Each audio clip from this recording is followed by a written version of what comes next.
Assalamu alaikum. Good morning, class 3. How are you all? I hope you all are fine and must be learning a lot and enjoying your vacations too. I am your social studies teacher Kashyap Haider, and due to pandemic emergency, we are having our online classes at our YouTube channel. Today I am here with your fourth lecture on your social studies book, that is New Oxford Social Studies for Pakistan by Nicholas Horsburgh, its fourth edition for class 3. Are you ready? So first of all, open your book, page number 4. Page number 4 open किया है अब हमने. Lead pencils आपके हाथ में हो. हमने यहाँ तक डेंजरस तक रीड कर लिया था अपनी प्रीवियस वीडियो के अंदर. थोड़ा सा मैं समराइज़ करती चलूँ कि हमने पढ़ा था कि अर्थ के ऊपर जो सबसे बड़ी वाटर बॉडीज़ होती हैं, पानी का सबसे बड़ा ज़ख़ीरा है, उसे हम ओशंस कहते हैं, बहर कहते हैं. और वर्ल्ड लार्जेस्ट ओशन कौन सा है? Pacific ocean. हमने पढ़ा था कि सीज़ और ओशंस की सरफेस पे विंड की वजह से, हवा की वजह से कॉन्स्टेंटली मूवमेंट रहती है. पानी मूव करता रहता है, हरकत में रहता है, जिसकी वजह से लहरें बनती हैं. Currents are caused. जब हवा तेज़ होती है तो लहरें बहुत ऊंची बनती हैं. ऐसी कंडीशन को हम कहते हैं समंदरी तूफ़ान आना. अब वहाँ पे लहरें बहुत ऊंची बनती हैं, ख़तरनाक होती हैं. ऐसी कंडीशन में सी साइड पे या साहिल समंदर पे जाना हमारे लिए डेंजरस हो सकता है. आज हम ओशन के बारे में कुछ और पढ़ेंगे और इन्फॉर्मेशन लेंगे, और कुछ और लैंड फॉर्म्स के बारे में हम आज पढ़ेंगे. लेड पेंसिल आपके हाथ में है, तो सबसे पहले हम अपना यहाँ पे डे एंड डेट मेंशन करेंगे और यहाँ से रीडिंग स्टार्ट करेंगे अपनी. बिस्मिल्लाहिर्रहमानिर्रहीम. The deepest point in the ocean is the Mariana trench. Mariana trench oceans के अंदर या बहर के अंदर गहरा तरीन मकाम मैरियाना ट्रेंच है. ट्रेंच कहते हैं खाई को. TRENCH ट्रेंच, खाई. ट्रेंच का मतलब होता है खाई. तो हम अपनी बुक के ऊपर अंडरलाइन करेंगे ट्रेंच को और ट्रेंच का मीनिंग लिखेंगे. ट्रेंच को अंडरलाइन करेंगे और मीनिंग लिखेंगे खाई. In the Pacific Ocean, Pacific Ocean में. It is 11,022 metres deep. ये 11,022 मीटर गहरी है. बहुत ज़्यादा डीप है, बहुत गहराई है इसकी. ऑन द लैंड, ज़मीन पे, there are hills and mountains. पहाड़, छोटी पहाड़ियाँ और बड़े पहाड़ मौजूद हैं. हिल्स कहते हैं छोटी पहाड़ियों को, माउंटेन्स कहते हैं बहुत बड़े पहाड़ों को. Hills are not as high. Hills जो पहाड़ियाँ होती हैं वो इतनी ऊंची नहीं होती. एंड स्टीप और बिल्कुल सीधी. एज माउंटेन्स, जितने के माउंटेन्स या बड़े पहाड़ होते हैं. हिल्स कम ऊंचे होते हैं और स्टीप भी नहीं होते. स्टीप का मतलब होता है बिल्कुल सीधा. स्टीप अंडरलाइन करेंगे और साथ लिखेंगे मीनिंग इसका सीधा. एज माउंटेन्स बहुत ऊंचे होते हैं और उनकी जो हाइट होती है उसके साथ साथ वो स्टीप भी होते हैं, बिल्कुल सीधे भी होते हैं. वहाँ चढ़ना या क्लाइंब अप करना बहुत मुश्किल होता है.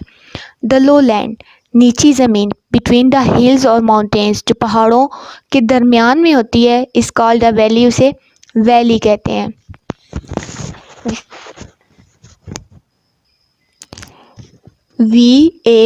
VALLEY, वैली, वादी. तो हम यहाँ पे मीनिंग लिखेंगे, वैली को अंडरलाइन करेंगे और साथ लिखेंगे वादी. यहाँ पे आप पेज नंबर 5 पे पिक्चर में देख सकते हैं कि ये यहाँ पे ऊंचे ऊंचे पहाड़ मौजूद हैं साइडों पे. दरमियान में जो ये नीची ज़मीन है, प्लेन सरफेस है, इसको उन्होंने वैली मेंशन किया है. वैली इस तरह की होती है. हम अपनी रीडिंग कंटिन्यू करते हैं. A high area of land is called a plateau.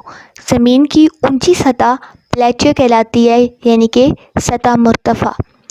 Plateau ऐसी ज़मीन को कहते हैं जो प्लेन सरफेस से ऊंची हो, जो सी लेवल से ऊंची हो लेकिन प्लेन हो, हमवार हो, उसे प्लेट्यू कहते हैं. क्या कहते हैं? प्लेट्यू. PLATEAU, प्लेट्यू, ऊंची ज़मीन, सतह मर्तफ़ा. बुक के ऊपर हम मीनिंग लिखेंगे. प्लेट्यू को अंडरलाइन किया और साथ लिखा सतह मुर्तफ़ा, ऊंची ज़मीन। हमने देखा कि सी लेवल से ऊंची होती है लेकिन प्लेन सरफेस होती है, हमवार होती है। Flat lands at lower levels are called plains. लेकिन हमवार ज़मीनें जो कि निचली सतह पे मौजूद हों उन्हें हम प्लेन्स कहते हैं, यानी कि मैदान। PLAINS प्लेन्स, मैदान। हम अपनी बुक में मीनिंग लिखते हैं मैदान। Some parts of the lands have very little water. ज़मीन के कुछ हिस्सों में पानी बहुत कम अमाउंट में प्रेजेंट होता है, बहुत कम होता है। These places are often sandy. ऐसी जगह अक्सर रेतली होती हैं, एंड रॉकी और चट्टानों वाली होती हैं। एंड आर कॉल्ड डेजर्ट्स, और उन्हें हम डेजर्ट्स कहते हैं। जैसा कि आप यहाँ पे देख सकते हैं, ये जगह है, यहाँ पे वाटर बिल्कुल भी प्रेजेंट नहीं है और बिल्कुल हर तरफ सैंडी कंडीशन है, बहुत रेत फैली हुई है। और ये किसकी पिक्चर है? थर्ड डेजर्ट की।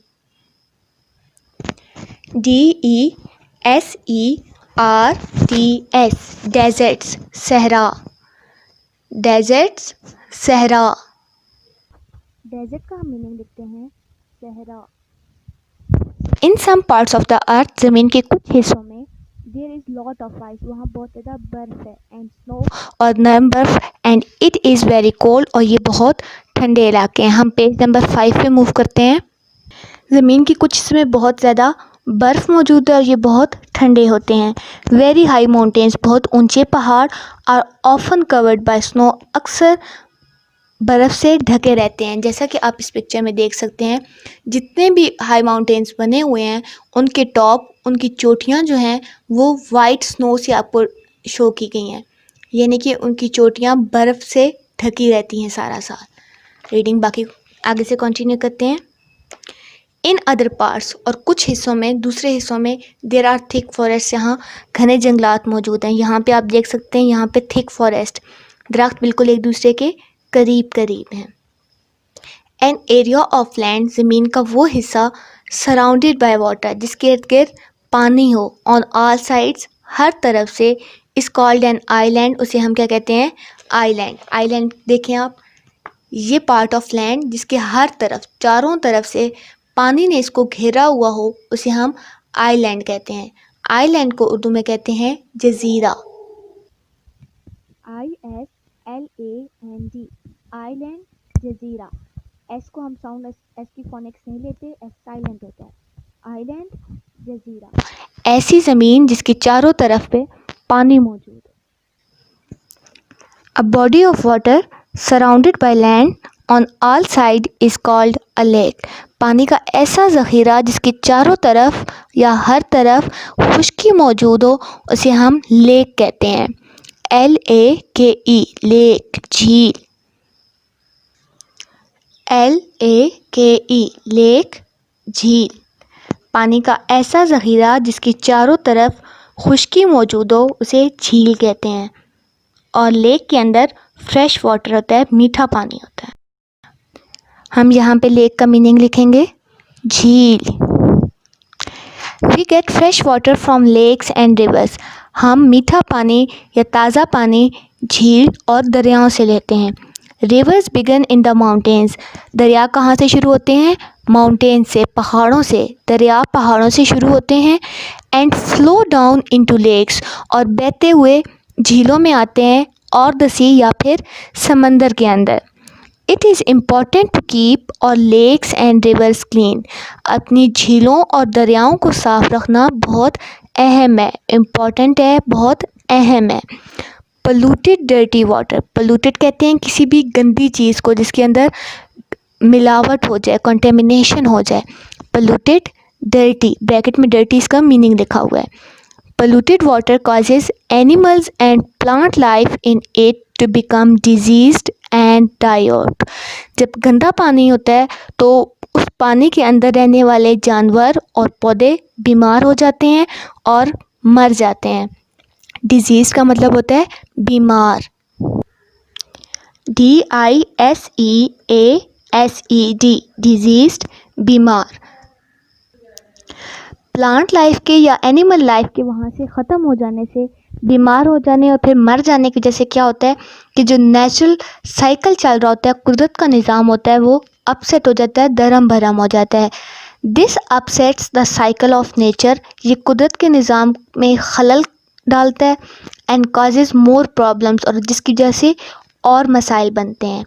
There are many other land forms, ज़मीन के और टुकड़े भी मौजूद हैं ऑन द अर्थ, ज़मीन के ऊपर, प्लेनेट के ऊपर हमारे पे, which you will learn about later, जिनके बारे में आप बाद में पढ़ेंगे। इस पिक्चर के अंदर आपको डेजर्ट भी शो किए गए, फॉरेस्ट के बारे में बताया गया, आइलैंड के बारे में बताया गया, माउंटेन्स और वैलीज के बारे में भी बताया गया। ये था हमारा आज का लेसन जो कि हमने बुक से रीडिंग की है। अब हम अपनी कॉपीज ओपन करेंगे और अपने क्वेश्चन आंसर कंप्लीट करेंगे। So hurry up and open your notebooks. जैसा कि आप देख सकते हैं मेरे पास आपकी कॉपी मौजूद है। आप अपनी नीट नोटबुक ओपन करेंगे, उस पर मार्जिन लाइन ड्रॉ करेंगे और सबसे पहले इसके ऊपर डेट एंड डे मेंशन करेंगे। So let's do it. हम मार्जिन लाइन्स ड्रॉ करेंगे। सबसे पहले यहाँ ऊपर डे एंड डेट मेंशन करेंगे। मैं सिर्फ डे एंड डेट लिख रही हूँ, आपने जो डे होगा अपने वो लिखना है, फिर डेट मेंशन करनी है और फिर यहाँ ऊपर हम लिखेंगे क्लास वर्क, क्योंकि ये हमारा क्लास वर्क है। लेसन नंबर था हमारा लेसन नंबर 1 और पेजेस थे हमारे पेजेस 2 to 5। लेसन का हमारा नाम क्या था? Yes, the earth in space, खला में ज़मीन।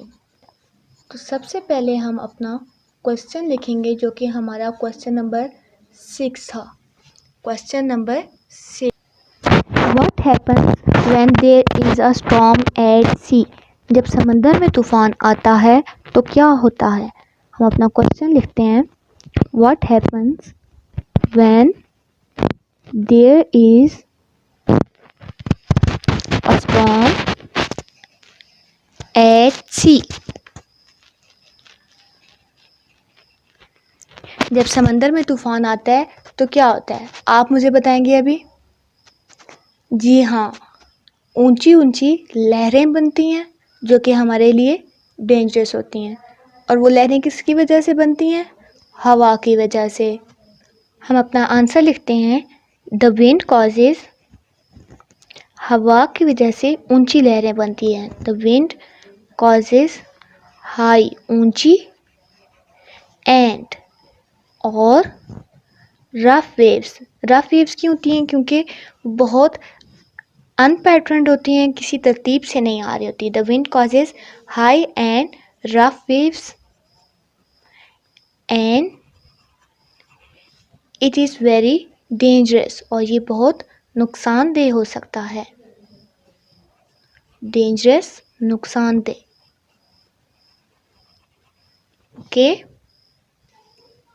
The wind causes high and rough waves and it is very dangerous.